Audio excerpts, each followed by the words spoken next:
लाडकी बहीण योजनेच्या प्रचारासाठी आग्रही असल्याचं दिसतंय। मुख्यमंत्री शिंदे संभाजीनगरमध्ये तर अजित पवार नाशिकमध्ये आहेत आणि या दोन्ही ठिकाणी माझी लाडकी बहीण योजनेविषयी ते आढावा घेणार आहेत, बातचीत करणार आहेत। मुख्यमंत्री लाडकी बहीण योजनेबाबत महिलांशी ते संवाद साधणार आहेत। अजित पवार कळवणमध्ये महिलांशी संवाद साधणार आहेत आणि मुख्यमंत्री शिंदे सिल्लोडमध्ये महिलांशी संवाद साधणार आहेत।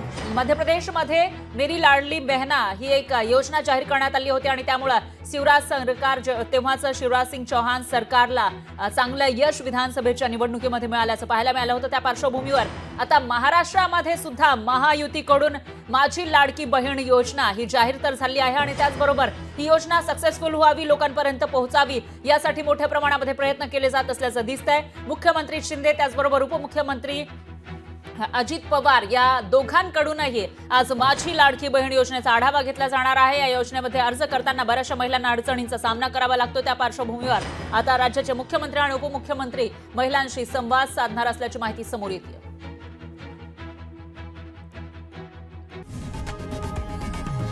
लोकशाही मराठी ऐका, पहा, जागरूक रहा।